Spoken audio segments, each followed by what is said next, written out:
All right, welcome back to another episode of Travel Ball Talk. I'm Rich Prado, your host, fearless leader, owner of Play in School. Today, we are headed down to Florida to catch up with Seth McClung, also known as Big Red, owner, founder of the Florida Gulf Coast Prospects, former big leaguer, and teller of tall tales. We're probably going to get a story or two out of Seth on this call. And maybe eventually we'll talk about travel baseball. Seth, welcome to the call, man. How you doing?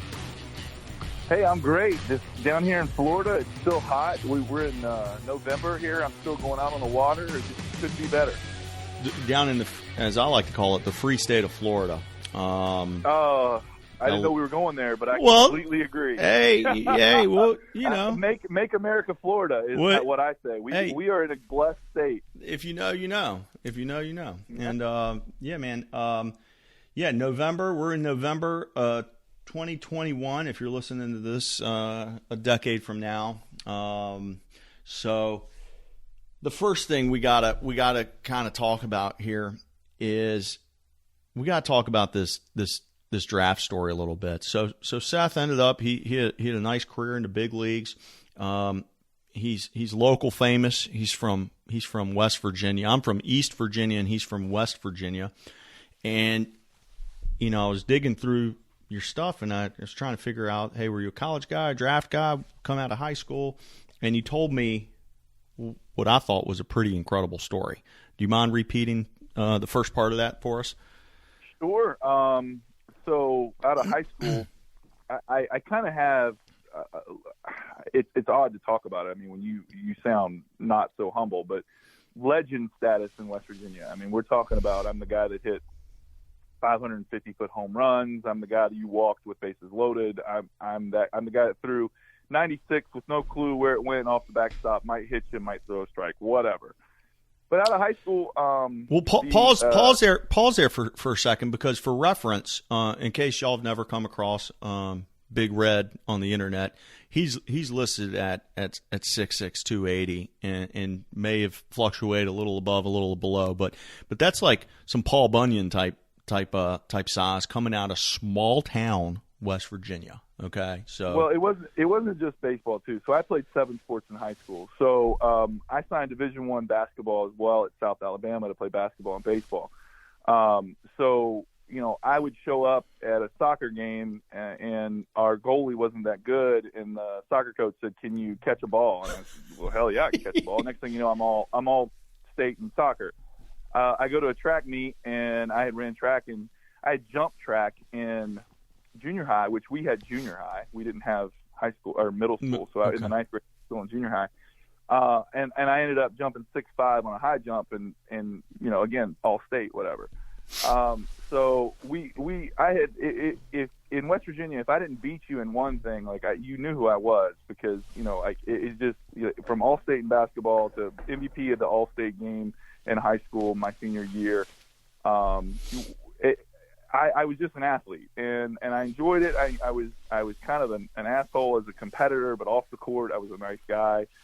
But you had to know me off the court to know that. So there were towns that just kind of, and that leads into another story. But anyway, there's towns that just really kind of hated me, but they knew who I was. And so transforming that to baseball, the Scouting Bureau, which is no longer the Major League Scouting Bureau, I think they disbanded that, had me rated as the number 4 high school player in the country by the time the draft was coming along. And, what year, for perspective, was that? What draft year? 99. 99, okay. Yeah. Golly, that sounds so old. We are. But that was 99. And so I had every single major league team in my mom cooked meals for every single one of those scouts, every team. And they loved coming to my house because my mom was cooking everybody meals, from chili to dumplings. They were like, "We love coming to see you, Miss McClung. You always feed us." And it was a circus for a family that comes from a pretty athletic family like I do. We had never had that kind of attention. And as the draft was coming along, the consensus was that I was either going to go to Milwaukee at 16, or Baltimore had 7 picks. in that supplemental first round, or first round of the supplemental first round. So we had narrowed it down, like it's either going to be Milwaukee or Baltimore. Atlanta was kind of the benchmark for that. The scout for Atlanta says to me, like, hey, Seth, if you're around in the second round, we're taking you. He said, but there's no way you're getting picked. Like, he's like, you're kind of like the Paul Bunyan of this draft. Everybody is talking about you. So here comes draft day. And you got to understand, we have the internet, but it's not like it is today. Information's not Correct. flowing. Nothing's going on. Draft day for me is one of my personal worst professional days of my life. That's how my career started, is me getting this big hiccup. And so the first round goes through, and the information's coming out about 45 minutes later than what's actually happening. So first round goes through, I'm not picked. I see Ben Sheets goes to Milwaukee, and in hindsight, obviously that's the best choice. I mean, Ben Sheets is great. I ended up playing with Ben later on in my career, so they definitely made the right call there. But Baltimore ends up picking this kid from West Virginia. His name's Josh Sennett. Now, I don't personally know Josh, but what I do know about Josh is that he played half a season before they tried to turn him into a hitter. Josh got about $750,000. Lefty, pitched at like 88 to 91. And here I am, and he's like 6 foot tall, lefty, like nothing. There was nothing really sexy about him. He was a college guy all the way. Here I am at 6'5", 215 pounds, throwing 96 with a curveball. I mean, no command, but just kind of big, strong arm. I'm everything everybody wants in the draft at that point. Well, I don't get picked. And I start to kind of question, like, what's going on? So in my mind, I'm thinking, I'm a Brave. Atlanta said they were going to take me. Atlanta doesn't take me. I get a call in the third. The Marlins a call in the third. Pittsburgh offers me a terrible offer. They offer me $150,000 in the third, which slot money there is about maybe $556 at that time. And so I just basically tell them no. And then Marlins call me in the fourth, and they offer me $400, and I say something like, you know what, that we're close or whatever, but they don't end up taking me. I end up going in the fifth with Tampa, first pick of the fifth round in Tampa. So after a while, the first 2 years in pro ball, I'm fixated on what the hell happened. Like, why did I fall? Why did everything happen the way it happened? The best answer I ever got was when Baltimore was in the war room. Somebody said, the guy in charge said, hey, give me the kid from West Virginia. And they picked the wrong kid. And I've never got 100% confirmation of that, because I don't think anybody wants to admit to a $650,000 mistake or $750,000 mistake. But guys have kind of winked and nodded and said, hey, we kind of effed that one up. You got the wrong kid from West Virginia. Yeah, and I fell to the fifth round, and then I fell into negotiating on the phone, which is, something you're not supposed to do. But I fell all the way to the fifth round, and it took me a long time to let that go. That was a chip on my shoulder. We ended up in the Appy League against each other. I think we even pitched against each other, and he was throwing 86, 87 miles an hour, and I'm like grunting, blood, snot, sweat, everything coming out, trying to hit 100. And everybody's like, that guy got picked in front of you? I was like, yeah. The kid from give me the kid from West Virginia. Started. Yeah, give me the kid from West Virginia, and they took the wrong guy, and that's pretty much the story I got. That's that's pretty funny. I appreciate you telling that story. So listen, the wrong kid from West Virginia gets picked, but you still end up making it to the big leagues. Things worked out for you, okay, right? Well, I mean, you play 16 years, 7 years in the big leagues. I think you figured some things out. I do. I'm very blessed to have done that. My body is obviously taking a toll from it, but yeah, I think it worked out better for me than Josh. Well, he's hopefully he'll listen to this and reach out to you. Maybe you can. Well, like I said, I don't know him personally. I hope he's well. We I mean, we you have got a nice start. Yeah. we have dozens of listeners from West Virginia, so hopefully somebody passes this along to them. Well, look, dozens is about right. That's about yeah, for Western. Not a lot of people there. yeah, no doubt. So we're probably going to talk about West Virginia several times in this conversation, but to give some people perspective, if they want to pull up the map, and I've been past your hometown. I've stopped in your hometown and gotten a cup of coffee and a biscuit before. Tell people, where it's Lewisburg is the town. Tell people where that's located. So Lewisburg is off of I-64 on the eastern side of West Virginia, not Western Virginia. I know people get that confused. West Virginia is actually its own little state. We do have 50 of those things, and it's right there next to the border. There's a place called the Greenbrier that's a famous golf resort that is very close by. Lewisburg's been named one of the coolest small towns in America. I mean, I think it's fine. I love home, but it is just a little piece of God's country there. That's right off the interstate in the 64 near the exit or near the border of Virginia, and a lot of good people are from that area. Dad's a county commissioner there, so if you're listening from Greenbrier County, make sure you vote for Dad again. But definitely we got some deep roots there. Family. My brother Sam played football there. My brother Marcus played football there, and other sports. And we're big Greenbrier Spartan supporters. And if you ever want to stop by, it's a quaint little town. It's got some cool shops. If you like cool stuff like that, little cute things like that, give Lewisburg a shot. It's the classic Americana, Main Street downtown. 2-3 blocks of coffee shops and little retail stores. It's classic. Speaking of your family, you'd rattle off.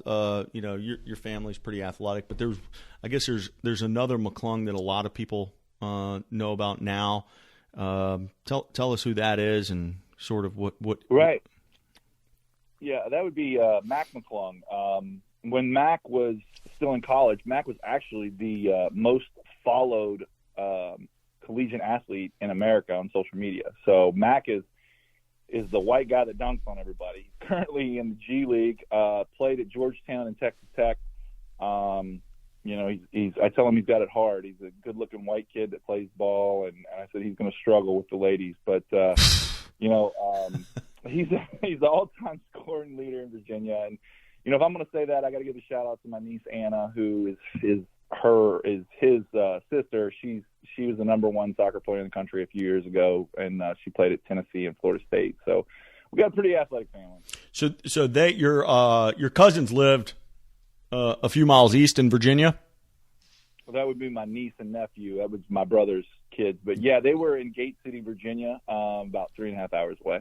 Got it. I actually just pulled up his that's his. It's Mac's Instagram account only has 800,000 followers. My goodness. And I told him until he gets a paycheck on the 1st and 15th for 16 years, he doesn't have shit on me. But other than that, he's got to grind it out. So I have to admit, I don't really follow basketball a whole lot. I see him here in a Hoyas uniform, Georgetown, and then also Texas Tech. He transferred at some point. He definitely transferred out of Georgetown. That I was very happy to see that. Yeah, this is probably some old photos or whatever, and now he's in the essentially what is the minor leagues of the NBA. Right, went to camp with the Lakers. They just had their first G League game. He had 24 points, 6 rebounds, 9 assists, and only 1 turnover. Really happy with that. Played really well. He is really what we as McClungs really like about ourselves. He's tenacious. He doesn't give up. He keeps fighting. He's got that grinding mentality that I prided in myself, and I try to instill in our players. Mac definitely has that. Well, listen, I think we've gotten a little bit of a feel for your background, your hometown, your kind of crazy draft day, and listeners, if they want to go back and kind of go pitch by pitch of your big league career, they can do that on their own time. But what I want to ask next is let's get the background on Florida Gulf Coast Prospects. Tell us about, how that came to be, and give us sort of that foundational story, and then catch us up to where we are as we're heading into 2022. So what's crazy is when I retired, I really didn't know what I was going to do. My personal life, not to get too much into it, but basically I retired and came home to a divorce. And what I was going to do was I was just going to be the stay-at-home dad. I was going to do some lessons here and there, and I was going to let my ex-wife work in politics, which is what she does now. And that's just kind of the route that we were going to go. And so what happened is I started coaching high school. We were at Keswick Christian, and that I took over a program that hadn't beat a public school opponent in a decade. And within the first week or two of us playing, we were all of a sudden the number one team in the state of Florida as far as Class 2A. So we had turned that program around pretty quickly, and I had coached. I've coached basketball for years. I've been a high school basketball coach. I've been a college basketball coach, and I loved it. And I did all this while I was still playing. I am a far better coach than I ever was a player, and so all this turmoil kind of started for me. And so I stepped down from coaching in high school. I handled some family stuff and went through a divorce. And then I'm just kind of sitting there and thinking, what can I do? And I was approached by a travel ball organization to coach their 18 and under. Long story short, I coached there for a couple of years, and, I just really didn't like the way it was being ran. And I ended up starting Florida Gulf Coast in 2017. And we focus, our kind of motto is like, we're the best team you've never heard of. We really focus on development of the kids. Our main goal is to not only teach you baseball, but to kind of, give you some life experience as well. We don't look at ourselves as a college baseball or as a travel baseball team. We look at ourselves as a college placement team. Even with our younger guys, we're talking about college, at 12 and 13, we're, saying, hey, look, we need to develop ourselves to be ready to do this. And, so that's how that started. We do run it as a business. This is my business, but I very much pride myself on the fact that I don't gouge parents. We are competitive price-wise with every major organization down here in Florida, and there's a lot of them that run 5, 6, 7, 8 teams in each age group. But what we really focus on, we have 2 teams in each age group at 16 and 18, and after that, we only have 1. And we don't really have any desire to expand beyond that because I think you lose quality. Very fortunate. We talked about my major league career. Very fortunate that my house is paid off, my cars are paid off, my kids don't want for anything. I'm not living a lavish lifestyle by any stretch of the imagination, but I have more than enough for myself, and I don't take it out on the parents. I'm not sitting here looking every year at the end of the year going, how do I make more money off these parents? And a lot of these organizations, they really do. So we look at quality over quantity, and that's kind of how it started. Is we wanted to make sure that we were providing a quality aspect because these parents, truth be told, even the guys who think they know what they're doing, these parents have no clue what the hell they're doing. And and the thing about baseball is everybody's played baseball. At some point in time in your life, every Tom, Dick, and Harry has played baseball, and they think they know. And the truth of the matter is when I talk to parents, I say, hey, you've come to the right place. You now get to sit back, relax, and enjoy the games, and I got this. Our coaching staff, we've got this. And that's really the direction we push. Yeah. The handling the parents is such an important piece of the puzzle because there is probably as much anxiety from them than there is from the kids. I had Nick Defendis on the podcast that'll come out here soon, probably right before yours, and from Richmond County Baseball Club out in Staten Island. New York, and he said something about the phrase was coaching the parents, and I just that phrase just resonated with me because there is such a nervousness about them, and even the ones that think they know stuff, they usually don't, or they have antiquated information. And so if the guys at your level doing the things that you're doing can help them along, I love your phrase. Hey, sit back and relax, man. Sit back and relax. That takes a lot of trust from the parents too, to just be able to like loosen up a little bit. Loosen up. Do you have any parents that ever say they're just too nervous to let go? And like, how do you handle that? So when we first started, you had parents that were like that. And just like anything, if you got a coach that tells you he knows everything from the jump, run really far away from that guy. Yeah. I'm a much better coach today than I was yesterday, and we can say that going back further. So when we first started, I was real blunt, like very like, just stop it. Like, please don't tell me. Like, can you just trust the guy who threw 103 and let's just move on? And now what we do is, we have this informative meeting. I lay everything out. We have all this paperwork that explains the recruiting process, all of these questions that have all been answered, and we throw it all out there. And I basically sit there and say, like, even though we charge very fair, you guys are paying a lot of money for me to coach your kid. If you guys could just let me do that, I promise this will work out well. The problem with parents is that their expectations of their children are usually way too high. Like, the bottom line is if little Johnny was really that good, you wouldn't have 0 offers right now. Right. Yeah.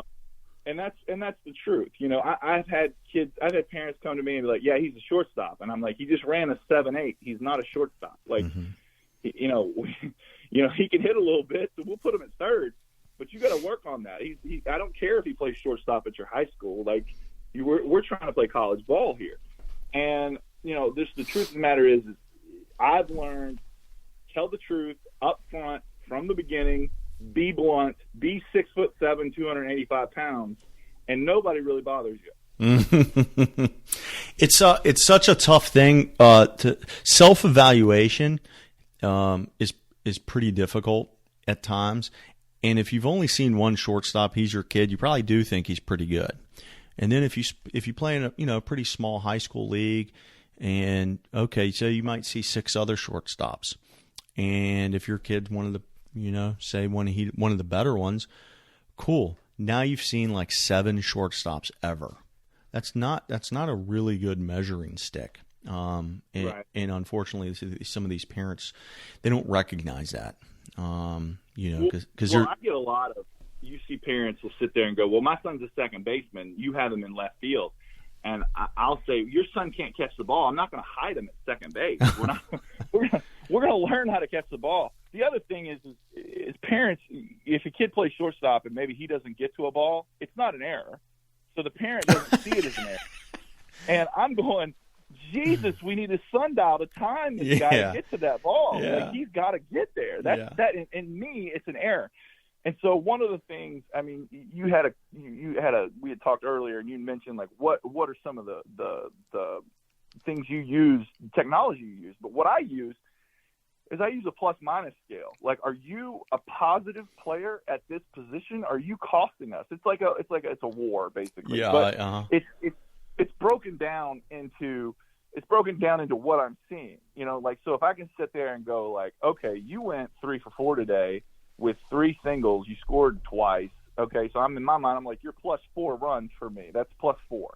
Yeah. So, but you kicked the ball twice. You didn't get to 2 balls, and you threw to the wrong cutoff man. Now now that's -6. I said, you're a -2 player today. Yeah. You're sitting there thinking you had a great day, but at the end of the day, you cost me -2 runs. So we talk about that a lot, and I think when you break it down to kids, going like, how do you win a game? It's not how you play a game, because we talk about playing a game too, but how do you win a game? Why are you batting second? Why are you playing short? Why are you playing left? when we talk about that, when kids understand, like, oh my gosh, my actions have consequences. There's some accountability to this. I've got to play defense. You really show what's working. Because when I sit there and I go, like, if you're -2 for me every single day, it means every time I put you in that lineup, you're costing me too much. You're not helping me game. You're helping me lose a game. That's so, and it just reminds me the timeless saying of pitching and defense wins games, and you could be a big time hitter and still go out there and kick the ball around and cost your team, and you're costing your pitcher extra pitches because you just missed this ball, or maybe you didn't get to the ball you should have gotten, and those things compound. Versus you got a single with nobody on, cool, nice hit, but that didn't really help us. So right. Well, we talk about that value to the pitcher. So when we talk about hitting with no action, hitting with no result, I'll go back into the fact that, okay, well, you got on base, right? He threw over 3 times. One of the things I like my guys to do, and which we're still learning, kids just don't do it. Like, you might hear this and think, okay, he does this every time. Well, we still got to get the kids to do it. As soon as they get on base, I want a big one-way lead. Get me 2 throws over. Yeah. Okay? You get me 2 throws over. Now he's thinking about it. What is the hitter doing behind you? Correct. All right? So maybe that hitter strikes out, but he had a 6-7 pitch at bat. That comes back to you getting on base and doing your job. So nobody teaches that. I listen to what you're literally in 100+ episodes. Not that we get into X's and O's, like these calls aren't about X's and O's, but you're the first person to mention a one-way lead in 100+ calls. So there's that. So I don't, and I tell the kids, our coaching staff understands that this is the benefit of playing 16 years, and I'm not demeaning it.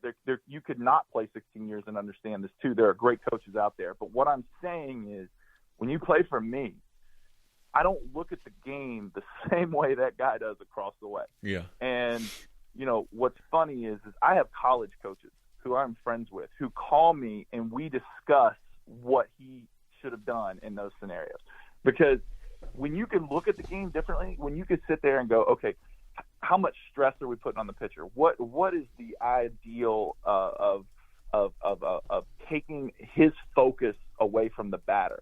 What can we do in this situation?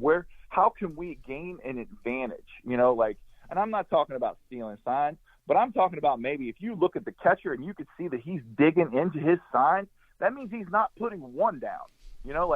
We can understand that. Little things like that, that's what turns these kids who I coach from guys who are batting 7th in high school to college guys.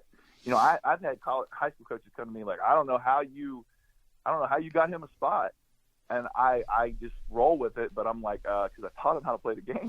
Well, there's such a value in game savvy, right? In being prepared for these little things that go beyond what we would call like your showcase guy, right? Like, just you can show up at a showcase and hit a couple balls hard and field the ball at shortstop and do 17 crow hops and throw the ball hard across a diamond, but not really understand the intricacies of the ball game. And that comes, I'm looking at, I'm pull up your schedule for next summer. And man, you guys are playing a lot of games. I love it. Can you talk about that schedule a little bit and just kind of your philosophy of playing versus just sitting on your tail, or the showcases, if you will? Yeah. So first off, we got to understand something about when I'm going to sit here and say we play roughly 28 to 35, sometimes even 40 games a summer. First off, our pitchers have a drop-dead pitch count, okay? Secondly, we don't catch unless the planets have aligned and 5 guys are hurt and somebody didn't bring their cup, we don't catch catchers back-to-back games. So we're not beating these kids down. And, if you're a dad listening to this thinking, oh, yeah, he plays 40 games, he knows what he's talking about. No, there's rules, okay? There are definite rules to how we treat these kids.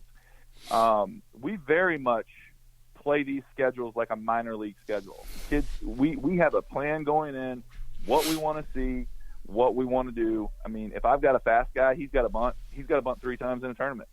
You're a fast guy. You got to do that. I know everybody wants to launch.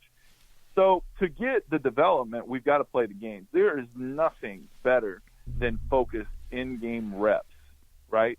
There's nothing better with reps with pressure on them. We play 5 perfect game events, which you parents, you seem to love, but for me, whatever. I'm playing perfect games just because y'all want to. Honestly, I could get everything out of this if we just set up a schedule and played. Like, it doesn't even matter who we play. We could get it out of there. But because parents kind of demand it, we're playing tournament baseball, which between you and me, I hate tournament baseball. I can't stand it. It creates a catcher who catches 3 games in a row. It creates a pitcher who throws 85 pitches on Thursday and then comes back on Saturday throwing 45, 50 pitches. That's what happens. And, I don't think that's great for development. But because this is the way the system is, I have to play within the system. So we play a very, very competitive schedule. I know the perfect games stand out, but the trip that I truly love is our barnstorming trip, we call it the Mid-Atlantic recruiting trip. And we go up to the Mid-Atlantic, West Virginia, Virginia area. We've even played in Kentucky and Tennessee before. We go up there for about 7 days, and we go to the colleges that are up there. There are 12 Division II colleges in the state of West Virginia, and they're starving for talent.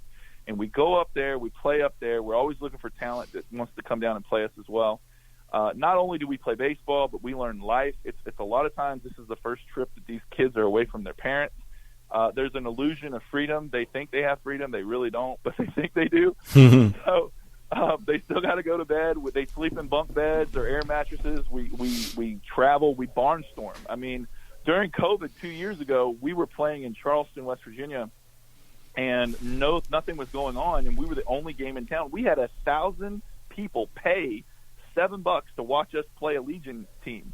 Are you serious? That's hilarious. Yes, it was awesome. I was coaching third base, and it was the first time I had been heckled in like a decade. And I turned back, and I was like, "Oh, come on, keep it coming." I've heard everything, So it was nice. These people had paid admission because there was no minor leagues, there was no anything. These people, nothing was going on. They had paid admission to come watch us play a doubleheader, and it was amazing. The experiences these kids get on this trip. Not only are we playing and going to these colleges, like we're going to Glenville State. People listening, you might not have ever heard of Glenville State. Well, I've sent 15 kids there. It's a Division II school in the middle of West Virginia that's got amazing facilities. The town is smaller than Mayberry, but it's got great facilities. So, we send kids there all the time because we go to Glenville State. We play at Glenville State, but we climb up a mountain. We take a trip. We go to the top of a mountain, and that's a team building exercise. And when we get to the top, I've got to remember the Titan speech that I give these kids. We talk about life. We talk about what's going on. We talk about what that trip symbolizes, that walk all the way up to the top of the mountain. We go down to the river with a place called Amble Rock. This rock is huge. You get to climb up it. It's like a story and a half. And you jump into the water, and every kid has to do it. Again, it's a team bonding type thing. We've also done caves, and then we've done camps. Now that COVID has calmed down a little bit, at least in Florida, here it has, we've done camps. We're talking about a small town of roughly 1,500 to 2,000 people, and we're talking about a county that might have 25,000 people, that we do a camp there where we've had 150 kids show up. And they don't, aside from me showing up or aside from Bimbo Coles showing up, there's nobody that's ever been a pro coming to these places. So these kids are now the biggest thing that these younger kids are seeing in a camp. So they get the experience of teaching. Like, I've had my baseball boys sign autographs. They've never done that before. They didn't know what that was like. So yeah, it that's gives them cool. a perception of life that is so much outside of their singular view of where they are. And we don't take just Florida boys. Our situation is I've had kids from Massachusetts come down here and play for me. I've had kids from out of the country come and play for me. If you want the opportunity to be a part of this program, because of the way Florida high school baseball is structured, that the high school teams, coaches have control, we might practice once a week, and if you can't make it to that practice, as long as I know you're doing your work, because accountability is huge in what we teach, you can come down here and play and be a part of what we're doing, as long as you're willing for me to be the kind of coach that will put a foot up your ass when you need it and a pat on the back when you need it, because I'm not going to sugarcoat anything. This particular trip is really interesting on a few different fronts. First, from a baseball standpoint, I've always preached that there's value in marketing yourself north. Okay, if all things equivalent, if a coach is looking at two kids, and let's say we're coaching West Virginia, we're looking at a kid from West Virginia and a kid from Florida, just whether it's true or not, psychologically, that kid from Florida seems like maybe he's a little better. Maybe he's played more games. Maybe he has a little more experience. Whatever it is, if you're from Virginia and you're marketing yourself to schools in Georgia or Florida, I think that's a harder task than if you're marketing yourself to schools from Pennsylvania or New Jersey.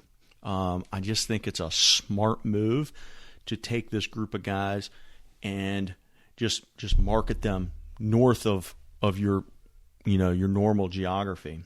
The second piece. Go ahead. Go ahead. I'm going to talk for a minute. You go ahead and finish your thought. The second piece of the puzzle is just all of the benefits that come out of this type of trip. And I already mentioned my conversation with Nick Defendis. They do a similar sort of load the kids on a bus and head down. So they're going from New York to Georgia, and they're hitting games along the way, right? So it's not just their that East Cobb experience. It's very reminiscent of what you're doing. You do it in reverse. You do the perfect game East Cobb stuff, and then you go north. He's doing it on the way south. But there's just so much positive side effects of having those kids together for 24 hours a day for multiple days in a row. And for you guys are probably between perfect game and then your West Virginia trip. You guys are probably together for 2 straight weeks, and the amount of bonding that comes out of that and camaraderie. I mean, they're gonna be talking about that thing for forever. You know what I mean? That's some really good stuff that comes out of that. You're right. I can't properly explain this trip to a parent when they contact me about playing. I cannot. I try to. I sit there and go, I get it. We're going to West Virginia to play baseball. It doesn't sound attractive, but this is the biggest trip in your child's life. And I can't fully explain it, but it will be. You talked about marketing, a little bit, and we take that stance too. And this is free advice if you're listening. You got to look at your son or daughter or whomever you're trying to get into college to play sports at a marketing stance. Okay. If there are no offers, like down here in Florida, I'm sorry. If you're a junior and nobody's sniffing you here in Florida, the conversation isn't nobody sees me. The conversation is you're not good enough to play in Florida. That's where we're at currently.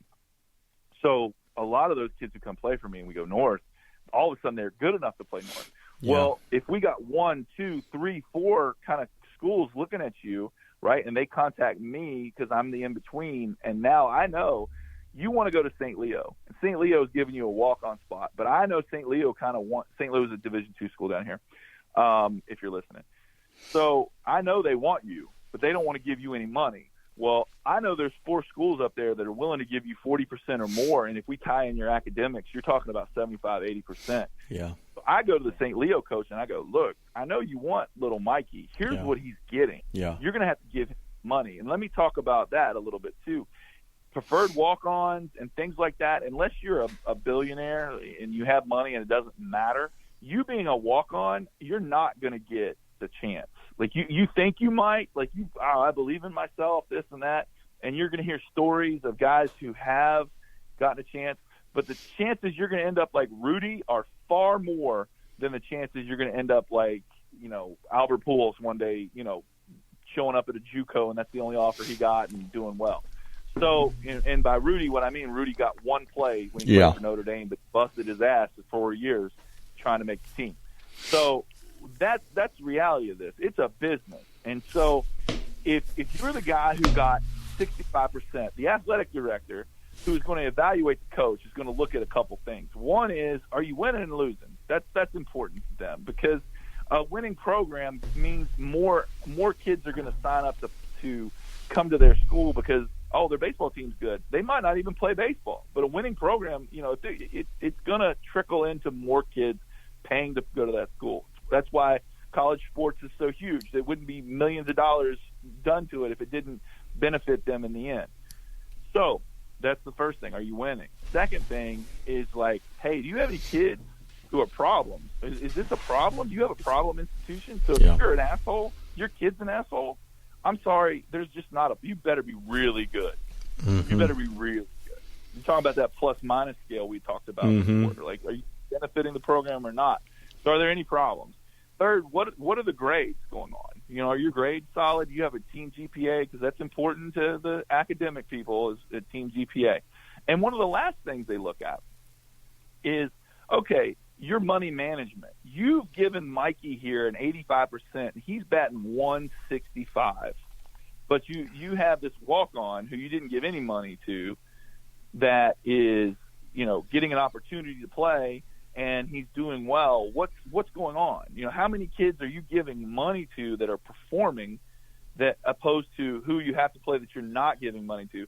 Because that means you're a bad evaluator. That means you're wasting money, really. Because you got Mikey here for free, but the guy you got money for shouldn't be getting money. He should be paying to play.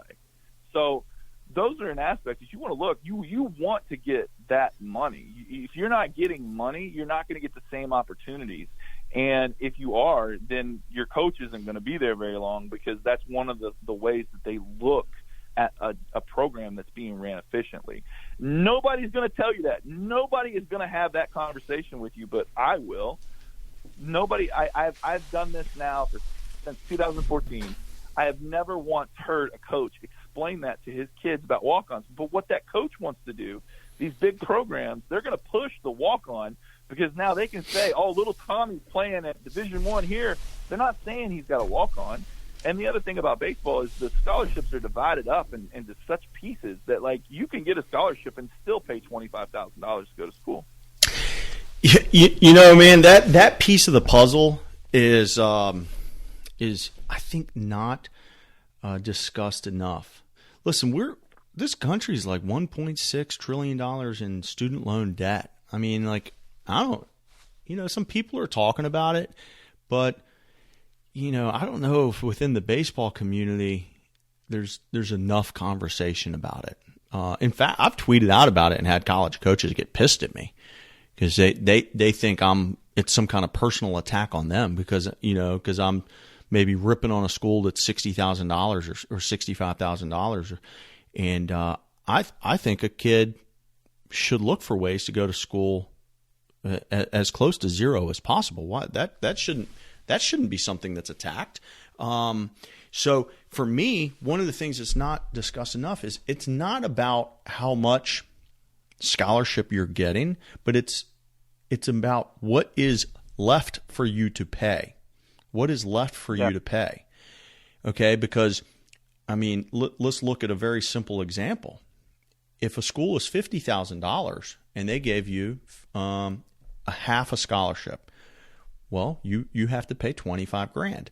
Well, what if you ride up the road and you're looking at a different school that retails for $25,000, and you're going to get some academic money that's going to bring it down to $12,000.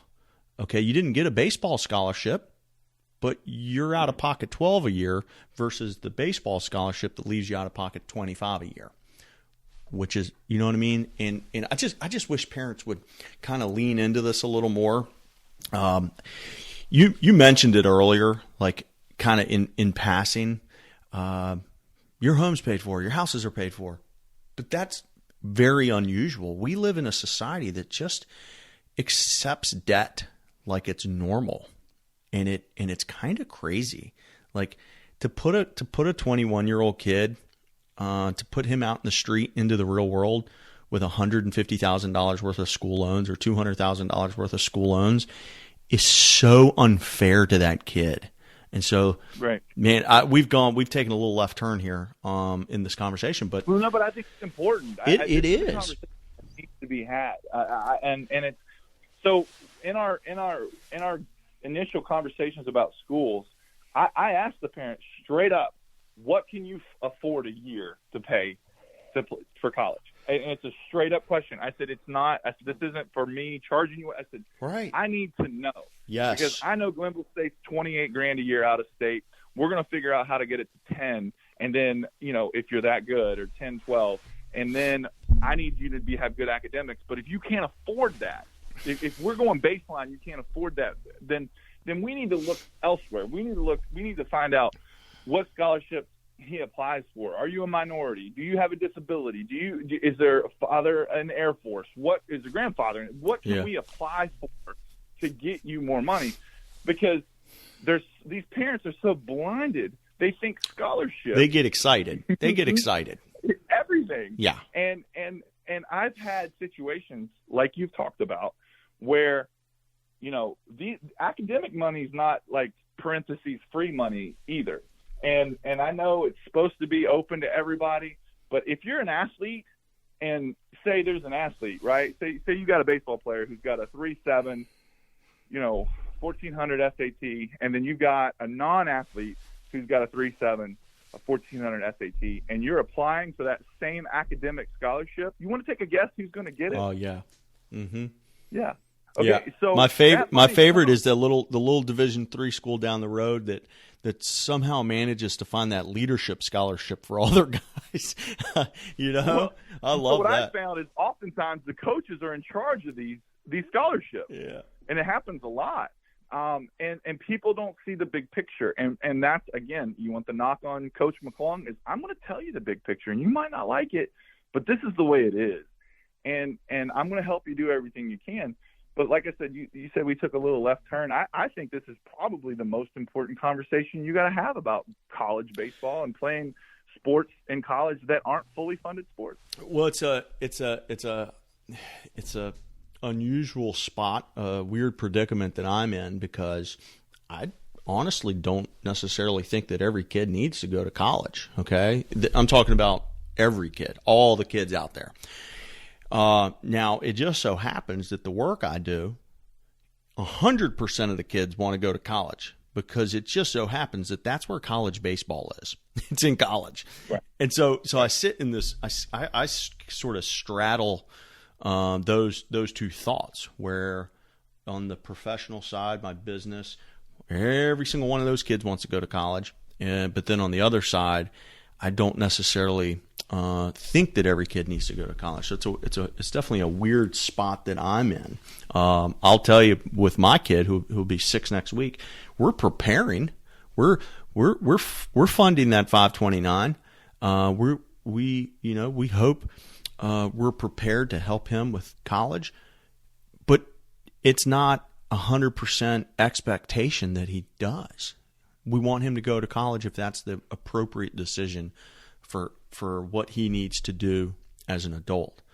But man, I got buddies who didn't go to college who are way better off than me and my friends who went to fancy smart schools. Way better off.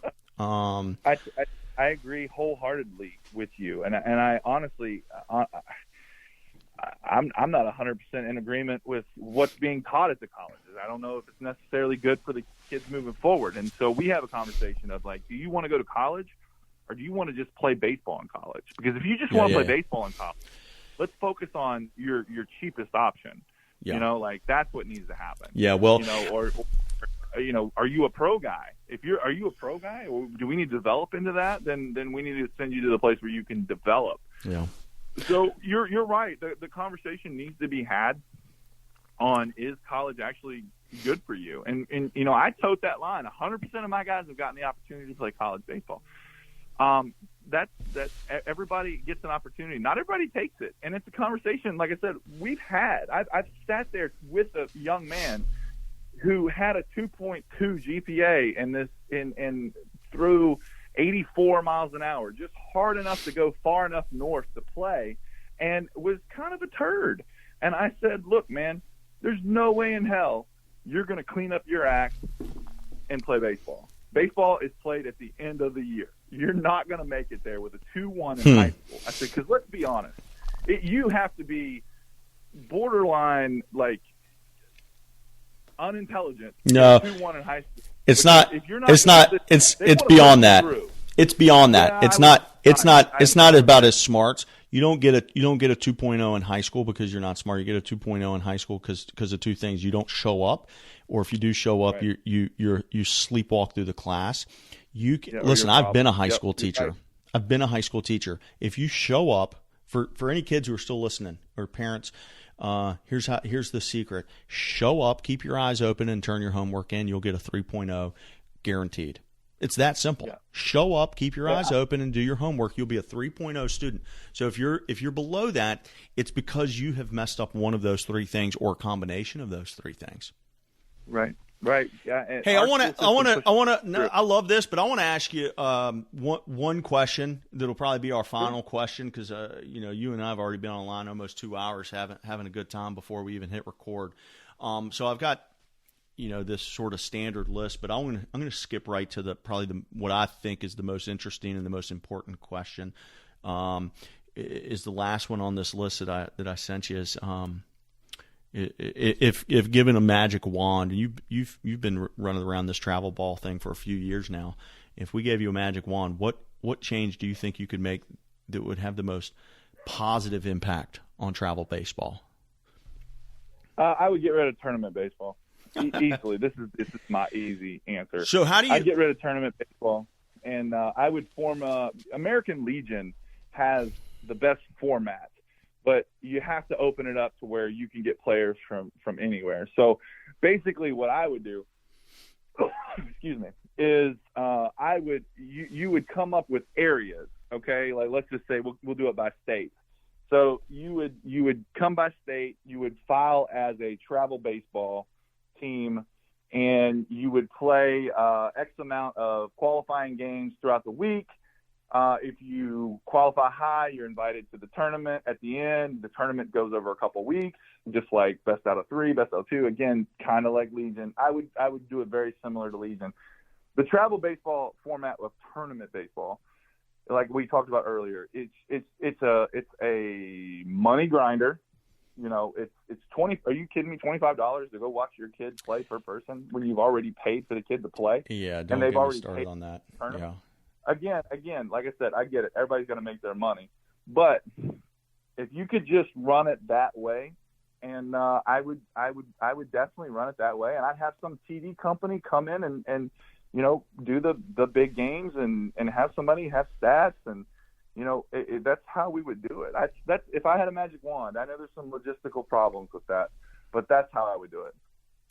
So instead of weekend tournaments, you're going to really turn it into league play, and I think you play more. I think so. You'd have a game on Tuesday, a game on Thursday, doubleheader. Be like an actual season, the way that normal baseball is played. I get it. 100%. I do it. I dig it. I think there's a lot of benefit to that. As a matter of fact, we just had Bob Reichman, owner of the Scorpions, on the call. By the time this comes out, it will have been a few weeks. And he talked about he wants to start a league. I think he was talking about primarily for the fall season. He was talking about how he can get more benefit out of the fall by just like you're saying, throw the tournaments out the window and let's play on a season, on a scheduled league.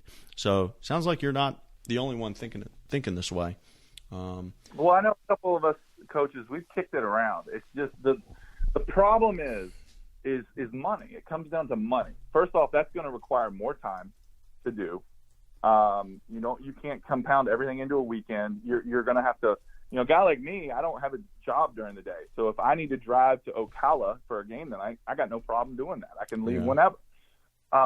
It comes down to money. It all comes down to money. And some of these other travel ball teams, these big travel teams, are tied into these big tournaments, and they're getting into for free and doing this it just comes down to money and logistics. It's not – travel ball currently is not about the kids. And if I can leave with one last statement as far as what I want you to understand, is we do play travel ball. We do play under that system. I am 100% trying to develop your kids. Parents, I have pitched in front of 65,000 people. I do not give two shits about that $35 trophy. But what I do want is I want you to send me a hat from where your kid goes to college, or if he goes into the military, send me a hat, have him sign it underneath it. That would mean the world to me, because that's the benefit that goes to your kids. And that's what we're all about here at Florida Gulf Coast Prospects. Right on, man. Right on. Well, I tell you what, I think that's a perfect spot to end that call, man. I appreciate you coming on. Don't hang up quite yet, but we're going to end the recording right there. Hang on one second. Thank you again for coming on. Not a problem, man. I enjoyed it.